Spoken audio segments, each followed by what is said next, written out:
With a few things from the Dollar Tree, you can create your own Valentine's Day decorations. If you've been with me for a while, you've probably noticed that I love using the car wash cloths from the Dollar Tree. So for this decoration, I grabbed one of these tinsel hearts, one of my favorite car wash cloths, and I'm also going to be using a big frame. This came from one of the larger canvases that you can find in the plus section at the Dollar Tree. I already removed the canvas material from it, and I'm just going to be using the frame. To get started, I used some of the antique wax by Waverly, and using a wet wipe, I'm just applying a thin coat of the wax all over the frame. I didn't bother removing the tinsel garland from my heart frame because I thought it would add a nice layer of padding. So you can see here, I laid my car wash cloth down and then I laid my heart down on top of it facing downward, and I'm just cutting the excess material off. I wanted to leave about a 2-inch border around the outside of my heart. Once I had all of the excess material cut off of my car wash cloth, then I'm just going around and I'm creating tabs all around the outside so that it'll make it easier to wrap the material around the heart frame. Next, I'm using my glue gun, and since there is that plastic frame in the tinsel garland, I'm using the outer portion of it to attach my tabs to. And you can see here, I wanted to get a few around each side of the heart first before I started laying all the other ones down, just so that the heart wouldn't shift on top of the cloth. So once I had a few of the pieces in place, then I started going around the entire outside of the heart frame, and I'm just folding those car wash cloth tabs up over and holding them in place until the glue sets. I think this heart looks cute just as is. It looks like a nice puffy heart, but I also wanted to cut the center out of mine. So I laid my small cutting mat down, and using a rotary cutter, I just cut a few pie shapes in the inside, and those are going to be my tabs to wrap the cloth up towards the inside. So the rotary cutter only went so far. I did have to go back in with my scissors to get the tabs up closer to the inner portion of the frame, and because there were 2 plastic pieces on this heart frame, I was able to use the inside part to glue my inner tabs to. And I did it the same way I did on the outside. I just laid a little bit of hot glue on the plastic part and then folded the cloth up over and held it in place until it cooled. To give my heart more character, I'm using some of the jute cord from the Dollar Tree. I started near the top, I added a bit of hot glue, and then once that was set, then I just started winding the jute cord the whole way around the heart wreath. You could do this with ribbon or even yarn, and if you wanted to, you could cross it back the other way, but I wanted to keep this more on the simple side, so I just wrapped it once around my heart. I wanted to hang my heart from the center of my frame, so I grabbed some burlap ribbon that I had in my stash, and you can see here that I have my heart facing down because I only wanted my hot glue on the back side. Because this ribbon is thinner, you can see the hot glue through it, so I wanted to make sure you wouldn't see any of that glue through the front. Then I flipped the frame over and I laid the ribbon so that it would go on the front side of the frame, but I'm gluing the ribbon to the back side for the same reason, so that you wouldn't see any of that hot glue through the front. So once I had the tails hot glued onto the back side of the frame, I just needed to cut off the excess. You can decorate your heart however you'd like, but I wanted to keep mine more on the neutral side, so I grabbed a few pieces of eucalyptus. I actually got these ones from the Dollar Tree. They have them out this year and they're very pretty. I bent 2 of them together and I just used some clear tape in the center to hold them, and then I used some jute cord to cover up where that piece of tape was. Once I had that in place on the top of my heart, then I just grabbed a little wooden heart that I had in my stash. This came in a sticker pack from the Dollar Tree, and I glued that over top of the center.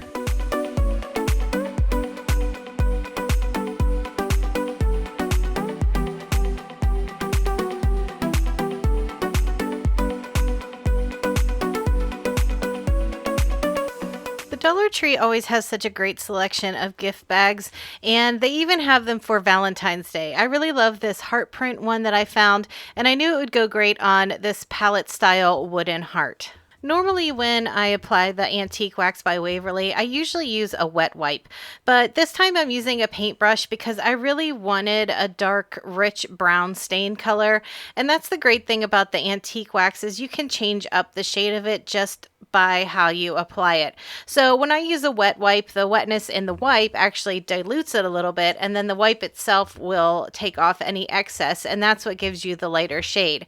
So here you can see that because I'm applying it with a paintbrush and I'm not removing any of the excess, it produces a much darker shade. Once my palette heart had a chance to dry, then I started working on the gift bag.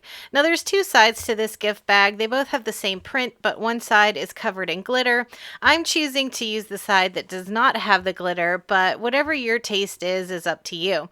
And this is also a good place if you happen to have any Valentine's Day scrapbook paper, you could use that instead. There's plenty of space on the gift bag if you want to cover more than one section, but I'm choosing to just cover one section. So I laid my heart over the gift bag and I just traced out with a pencil the one section that I wanted to cover. Then I was able to use my scissors to cut that piece out. I stayed towards the inside of the pencil line just so that it would fit a little bit better. I lined my paper up on the section that I wanted to glue it to, and I laid my scissors on top just to help hold it in place. I'm going to hot glue this in sections, and I'm going to avoid putting any hot glue towards the center so that you don't see any of those bumps. So once I had the bottom section down, then I was able to lift it and hot glue my other sections. And once I laid the paper back over top, I took some time to really smooth it out with my hands to make sure that I would spread that glue out and you wouldn't be able to see any bumps. Now to decorate my heart, I'm using some of this eucalyptus. I really love this look with the Valentine's decorations. So I took a couple pieces, and where the stems came together in the middle, I used some clear tape to hold them together. I had this really pale pink ribbon in my stash. I think I got this at Michael's after Christmas. It was an after Christmas clearance sale. And I'm just creating a really simple loopy bow by looping one piece over and cutting another piece to act as the tails. Then I'm cinching the two pieces together and tying it with some jute cord. To finish my bow, I cut one more small piece of the same ribbon and I folded it into thirds. Then using some hot glue, I hot glued it right around the middle. Finishing off my heart was pretty simple. I just laid my eucalyptus down with a little hot glue. Once that had a chance to set, then I went in with some more hot glue and laid my bow over top.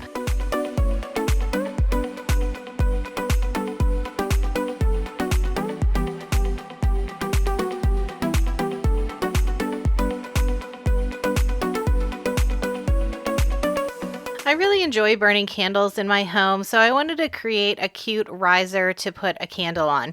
I grabbed one of these conversation hearts from the Dollar Tree. You can see it's nice and chunky. I'm also using two sizes of wood beads. I have 3 of each of those sizes, and I'm also going to be using one barbecue skewer. The top side of this conversation heart had this paper on it, and this is always such a pain to get off. But since the back side of my conversation heart only had the UPC sticker, I knew I could use the back side as the top. I still wanted to get most of the paper off the top of the heart, so whatever method you use that works for you is great. Sometimes I just am able to peel it off. Sometimes I have to wet it down and loosen that glue up a little bit. Sometimes I use a heat gun on it. It just depends. The glue's always different, and it doesn't seem that there's one method that will always work for these pieces. So, just take your time, and whenever possible, I try not to remove it because it is such a pain. And you can see this time I was really struggling even with the sticker on the back of the heart, but eventually I did get it all cleaned up. I've noticed in the past I tend to use the same paint colors on everything. So for 2024, I'm trying to really step out of my box and use other colors that I don't normally use. I found this color in Waverly chalk paint. It's called Merlot. It's a really deep, dark burgundy, and I thought it would be really pretty for Valentine's Day. It kind of fits in with the reds and pinks that you normally see. It's just a little bit deeper. So for my candle stand, I did have to give this heart 2 coats, and I made sure that I painted the sides and the underneath as well. For the little feet on my candle stand, I'm using the barbecue skewers and the wood beads. I cut the skewer down to about a 1-inch piece. I placed some hot glue into the smaller of the beads, put the skewer inside of it, added a little more hot glue to the skewer, and laid the larger bead down on top. I repeated that process 2 more times so that I had 3 sets of beads on my heart. To finish off my candle stand, I just needed to add my little feet. So I hot glued 2 of the bundles towards the top of the heart, and then I glued the third one down in the point.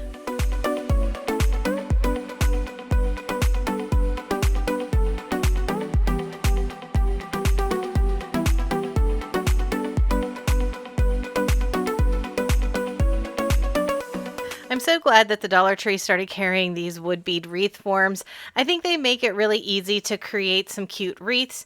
And I also have a few of these wooden heart shapes. These came in a pack of 8, but I'm only going to use 4 for this project. Because the wood bead wreath form is just natural colored beads and it's a pretty neutral setting, I decided to add a little color to my hearts.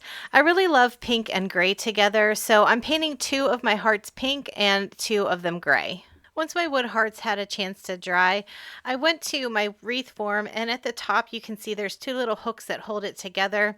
I went directly across from that, and that's where I'm going to start placing my hearts. So you can see I just added hot glue to the bottom center and the bottom top, and I'm laying my first heart down at an angle so that my hearts will follow the shape of the wreath form as they move up.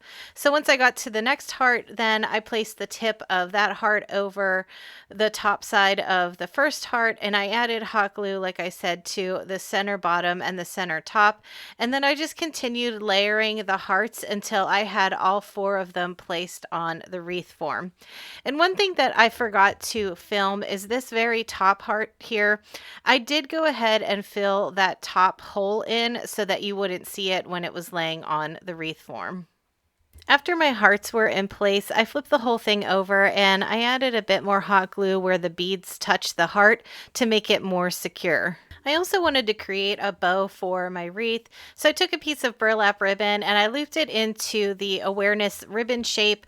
I pulled the loop down and I cinched it together with the tails and tied it with some jute cord.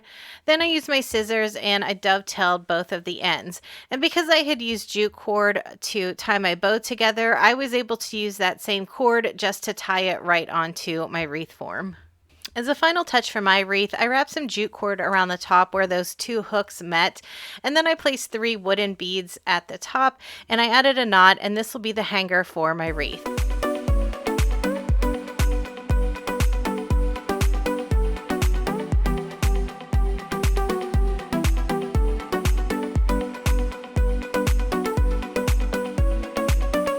For this DIY, I'm using one of these chunky conversation hearts, but I'm only using it as a pattern. I'm also going to use one of the 8x10 stretch canvases from the Dollar Tree, but I'm not going to use the material. I'm only using the frame. And I also have these giant wooden craft sticks that I get from Walmart. They're much bigger than the typical craft stick, but they're perfect for this project. I'm starting by removing the canvas from the frame. There's a lot of different ways to do this. I usually just take my utility knife, run it around the edges to get most of the extra material off, and then if there's any loose staples, I'll go back through with a pair of wire cutters and lift those out also. I always hang on to this material because I always find other projects that I can use it for. My favorite way to cut craft sticks is to use this paper trimmer. I got this one from Amazon, so I'll make sure that it's linked down below. I've been using this same paper trimmer to cut craft sticks for almost 4 years now, and the blade is still nice and sharp. I haven't had any issues with it. For my craft sticks, I'm cutting these down to about 7.5 inches, and I needed 8 of them altogether.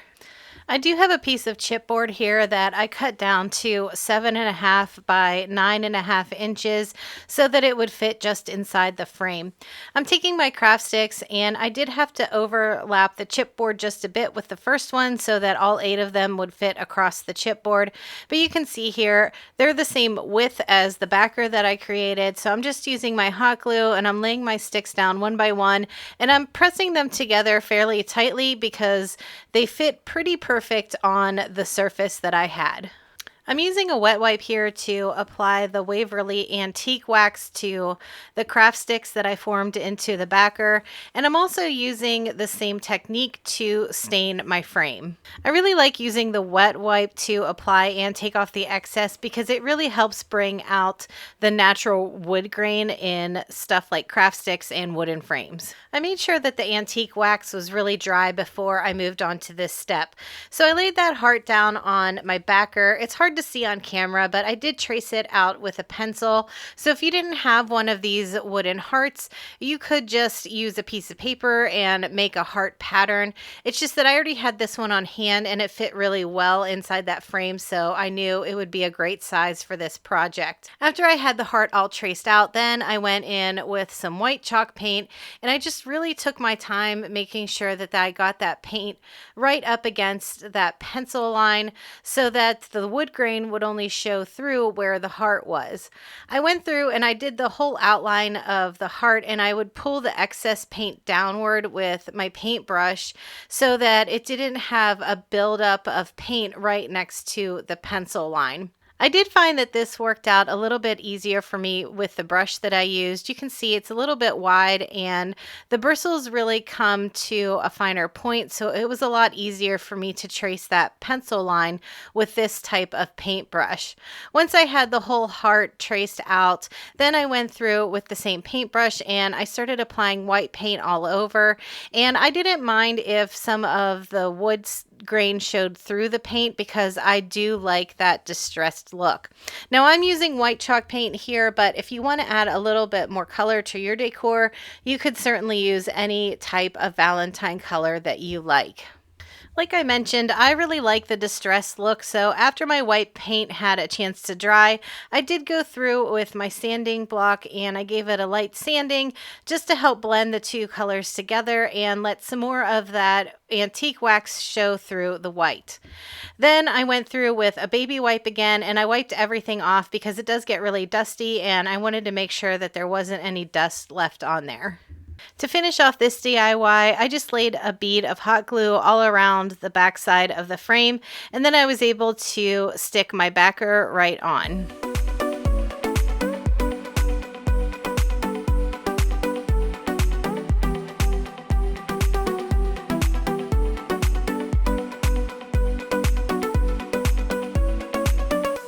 Thanks so much for spending some time with me again today. If you want more crafting inspiration, check out one of the videos I left on the screen.